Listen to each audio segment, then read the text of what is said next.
नमस्कार दोस्तों, मैं आपका भाई प्रमोद सम्राट और आप देख रहे हैं हलचल न्यूज़। दोस्तों, जिस तरह से हाथरस में जो हादसा हुआ है उसमें मरने वालों की संख्या 121 से लेकर के 134 तक पहुंच चुकी है। दोस्तों, ये बताया जा रहा है कि भीड़ जब सत्संग 3 दिन से चल रहा था लगातार, और जब भीड़ इतनी बेकाबू हुई, तीसरे दिन जब प्रसाद वितरण जब होने जा रहा था, कुछ लोगों का ये भी मानना है और कुछ लोगों का ये मानना है कि जब भोले बाबा सत्संग करके जब तीसरे दिन जब वापस जा रहे थे तो लोगों ने उनका आशीर्वाद लेने के लिए, उनके चरणों की धूल लेने के लिए उनके तरफ भीड़ मुड़ी है। उनके तो आशीर्वाद लेने उनकी तरफ जब भीड़ पहुंची है तो वहाँ उतनी भगदड़ मच गई। उस भगदड़ में ही जो लाखों लोग, 2 से 3 लाख लोग लगभग बताए जा रहे हैं, उन्हें भगदड़ मच गई। और मैं लगभग भगदड़ मचने सर जिन लगभग 95% 99% जो मृत्यु जो हुई है वो महिलाओं की हुई है। यानी कि उसमें अगर देखा जाए तो जितनी मृतक हैं वो महिला ही हैं, पुरुष बहुत कम मृतक उसमें दिखा जा रहा है। दोस्तों, हम आपको वो वीडियो नहीं दिखा सकते, हमारे पास वीडियो भी मौजूद है, फुटेज भी हैं। हम फुटेज तो आपको दिखा सकते हैं कि वीडियो आपको नहीं दिखा सकते। तो हम बात करते हैं कि जो सूरजपाल, जो बाबा उर्फ साकार विश्वहरि के नाम से जो प्रचलित है, जिनका सत्संग चल रहा था, ये कई स्टेटों में, जैसे मध्य प्रदेश है, राजस्थान है, यूपी है, बहुत लोगों में इनकी आस्था है, भगवान की तरह लोग इनको पूजते हैं। दोस्तों, इनका हम थोड़ा इतिहास जानते हैं कि आखिरकार कौन है बाबा साकार विश्वहरि, जो कि आज हाथरस में इतना कांड हो गया और कितने लोग मारे गए, उनके घर उजड़ गए, लोगों के घर, कितने लोगों के घर में दिया तक नहीं जलेगा। जिस घर की अगर रोशनी चली जाए तो उस घर में दिया जलाने का फ़ायदा क्या, कितने घर उजड़ चुके हैं। और लोगों का ये भी मानना है कि वो साकार विश्वहरि का ही रूप हैं, उनके अंदर साक्षात भगवान विराजमान हैं और वो भगवान होने का प्रमाण भी भक्तों को देते हैं। ये भी कहा जाता है कि जो भी भक्त, अगर किसी को भूत पिशाच टोना या किसी को कोई बीमारी अगर होती है तो बाबा उनको पढ़कर जल देते हैं और उस जल से वो रोगी ठीक हो जाता है। दोस्तों, ये भक्तों का कहना है। और भी कई भक्तों से हमारी टीम ने वार्तालाप किया तो उनका सबका यही कहना है।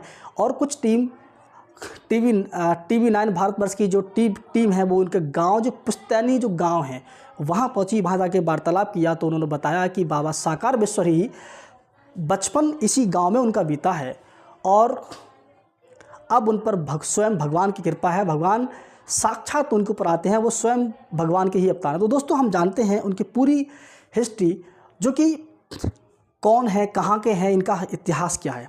तो दोस्तों, हम बात करते हैं बाबा साकार विश्वहरि, जो कि कहाँ के रहने वाले हैं और उनका इतिहास क्या है, दोस्तों हम जानते हैं। तो दोस्तों, आप देख रहे हैं कि बाबा साकार विश्वहरि जो कि यूपी के एटा ज़िले के बहादुर नगर गाँव के रहने वाले हैं। इनका असली नाम सूरजपाल सिंह जाटव है। सूरजपाल सिंह जाटव का बचपन से ही शौक़ था कि मैं पुलिस डिपार्टमेंट पे नौकरी करूं, और उन्होंने अपनी पढ़ाई पूरी की और वो पुलिस डिपार्टमेंट पे भर्ती हुए और पुलिस कांस्टेबल के पद पर तैनात थे। वर्ष 1997 के दौरान सूरजपाल सिंह जाटव पर, जो कि साकार विश्वहरि के नाम से आज प्रचलित हैं, इन पर यौन शोषण के मुकदमे भी दर्ज थे और ये जेल भी गए थे। सूरजपाल सिंह जाटव जब जेल से बाहर निकल कर आए थे तो उन्होंने साकार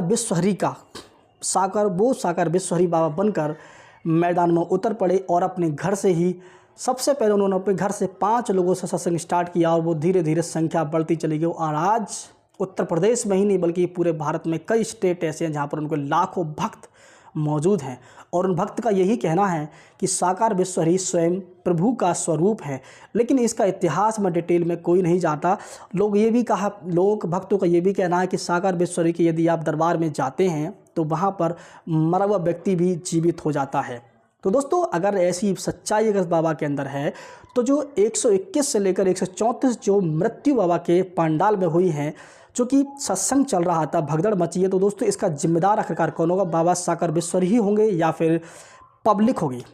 दोस्तों, इस हाथरस कांड पर यूपी के पूर्व सीएम अखिलेश यादव ने शोक दुख जताया है और भारत के यशस्वी जो प्रधानमंत्री पद के दावेदार थे राहुल गांधी, उन्होंने भी दुख जताया है और भारत के प्रधानमंत्री श्री नरेंद्र मोदी जी ने भी दुख जताया है। और यूपी के सीएम वर्तमान में योगी आदित्यनाथ भी हाथरस कांड पे स्वयं वहाँ पहुँचे थे, उन्होंने जाकर जायजा लिया और ये जांच निर्देश के आदेश दिए हैं कि यदि किसी तरह का कोई भी आरोप या षड्यंत्र पाया जाता है तो पूरी जांच इंक्वायरी होगी। अगर बाबा फ्रॉड हैं तो बाबा को अरेस्ट किया जाएगा, यदि बाबा फ्रॉड नहीं है तो बाबा को अरेस्ट नहीं किया जाएगा। ये उनको आदेश मिल चुका है दोस्तों।